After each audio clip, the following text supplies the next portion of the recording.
ಕೇವಲ 10 ನಿಮಿಷದಲ್ಲಿ ಮಾಡ್ಕೊಳ್ಳುವಂಥ ಕೋಸಂಬರಿ ತೋರಿಸ್ತಾ ಇದ್ದೀನಿ. ಇದನ್ನು ಪ್ರೆಗ್ನೆಂಟ್, ಎದೆ ಹಾಲು ಕುಡಿಸೋ ತಾಯಂದಿರು, ಯಾರೆಲ್ಲ ಅನಿಮಿಕ್ ಇರ್ತಾರೆ ಅವರಿಗೆಲ್ಲ ತುಂಬ ಒಳ್ಳೆಯದು. ನಮಸ್ಕಾರ ಎಲ್ರಿಗೂ, ನಮ್ಮ ಚಾನಲ್ಗೆ ಸ್ವಾಗತ. ನಾನಿವತ್ತು ಬೀಟ್ರೋಟ್ ಕೋಸಂಬರಿ ಮಾಡೋದು ತೋರಿಸ್ತಾ ಇದ್ದೀನಿ. ಮೊದಲನೇದಾಗಿ ನಾನು ಇಲ್ಲಿ 2 ಹಿಡಿಯಷ್ಟು ಕಡಲೆಬೇಳೆ ತೊಗೊಂಡಿದ್ದೀನಿ. ಅದನ್ನು ಬಿಸಿನೀರು ಹಾಕಿ ನೆನೆಸ್ಕೊಳ್ತಾ ಇದ್ದೀನಿ.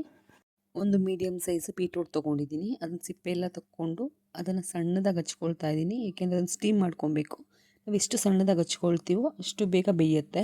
ನಾವು ಮೊದಲೇ ನೆನೆಯಕ್ಕಿದ್ವಲ್ಲ, ಕಡಲೆಬೇಳೆ ನೆಂದಿದೆ ಅಂತ ಚೆಕ್ ಮಾಡ್ಕೊಬೇಕು. ನಾವೇನಾದರೂ ಈ ಥರ ಉಗುರಲ್ಲಿ ಮುರಿದ್ರೆ ಅದು ಈಸಿಯಾಗಿ ಮುರಿಬೇಕು. ಈ ಥರ ಈಸಿಯಾಗಿ ಮುರಿತಿದೆ ಅಂದರೆ ಅದು ನೆಂದಿದೆ ಅಂತ.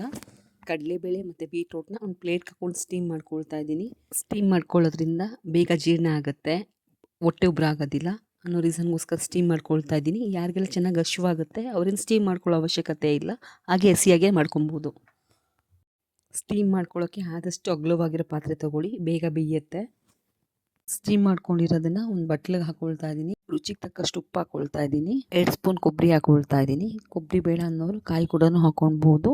ಯಾರೆಲ್ಲ ಮಗು ಹಾಲು ಕುಡಿಸ್ತಾ ಇದ್ರ ಆ ತಾಯಂದಿರು ಕಂಪಲ್ಸರಿ ಇದನ್ನು ಸ್ಟೀಮ್ ಮಾಡ್ಕೊಂಡೇ ತಿನ್ನಬೇಕು, ಹಸಿಯಾಗಿ ಸೇವಿಸಂಗಿಲ್ಲ.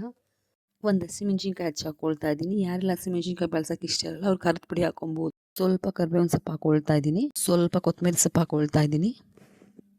5 ಕಾಳು ಮೆಣಸನ್ನ ಪುಡಿ ಮಾಡಿ ಹಾಕೊಳ್ತಾ ಇದ್ದೀನಿ. ಏಕೆಂತಂದರೆ ಬೀಟ್ರೂಟು ಸಿಹಿ ಇರುತ್ತೆ, ಸ್ವಲ್ಪ ಸ್ಪೈಸಿನೆಸ್ ಬೇಕು ಅಂತ ಅಂದ್ಬಿಟ್ಟು ನಾನು 5 ಕಾಳಷ್ಟು ಮೆಣಸನ್ನ ಪುಡಿ ಮಾಡಿ ಹಾಕೊಳ್ತಾ ಇದ್ದೀನಿ.